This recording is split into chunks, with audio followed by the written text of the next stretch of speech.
Okay, welcome. So this is how to install the iBookit application.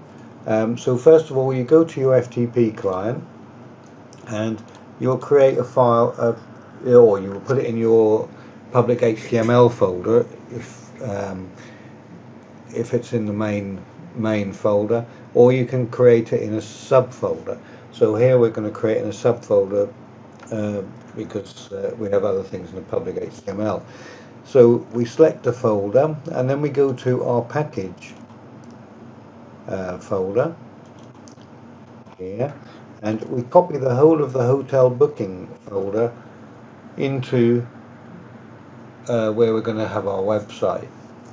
Now if we want to use the sample main, the sample website that comes with it, then you would copy all the folders and files in the sample main folder and copy them to your site folder. Okay, so the next thing we do is we browse to our site.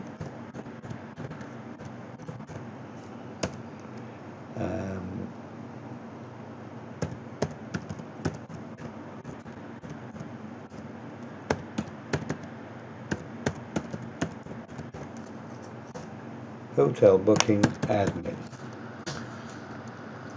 and then it will ask us to log in. So we log in with admin and iBookit 2019 log in. Okay, so we've now logged in. So we go to settings. Right, you can select your currency symbol, the date format, results per page, your admin email address,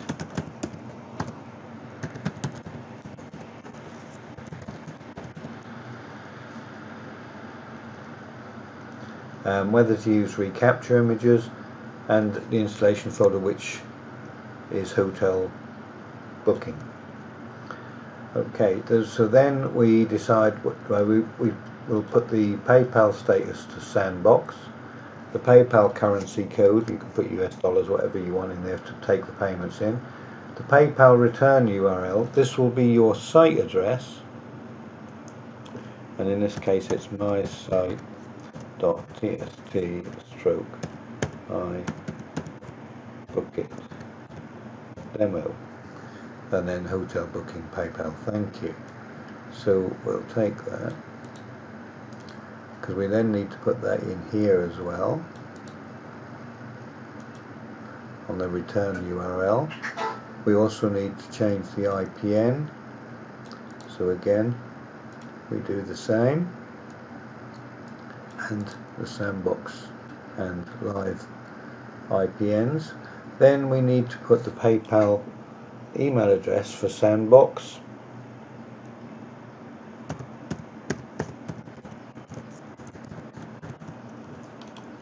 and the live payment email. And then if you want to use an SMTP server, an external SMTP server, you can put the details in here.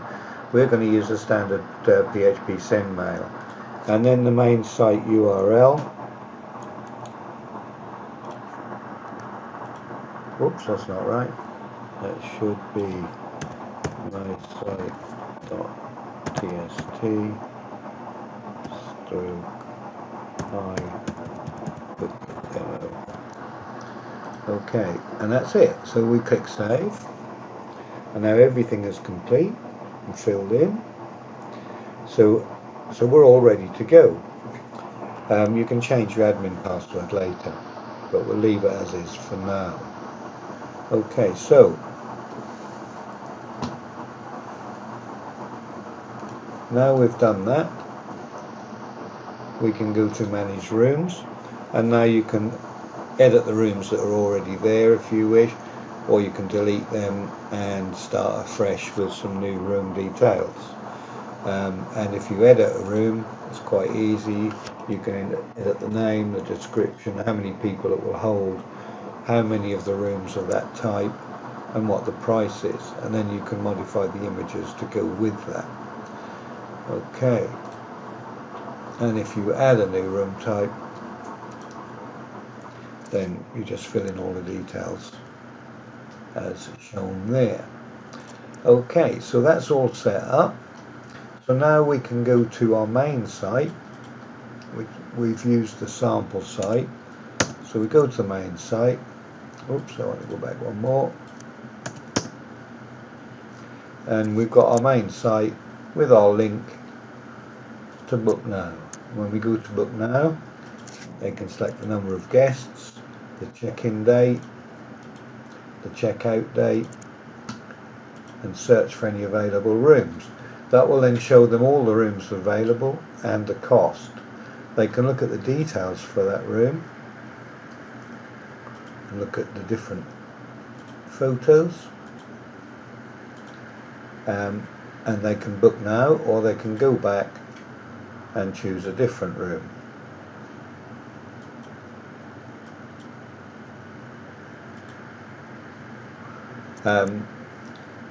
So now we're back on the different rooms. So say for argument's sake, let's say they chose this room.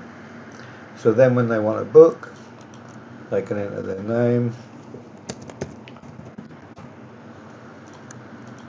their email address, telephone number, and the code in the box,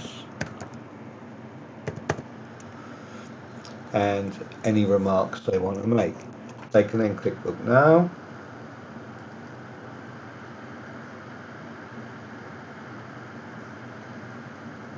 and then the room has been booked, and you'll receive an email when your booking is confirmed.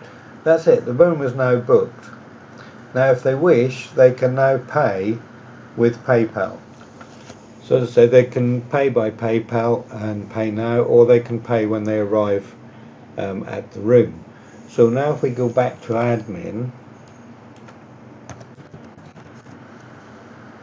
we can now see what bookings we have. So we've got a booking here. Payment hasn't been received as yet. If it had been received by PayPal, this will have been filled into yes, and the PayPal transaction number will have been entered into here. And the comments would also reflect that. So now if we want to confirm with the customer that we're accepted his booking, we just simply click confirm. It will give you the details of what's about to send to him.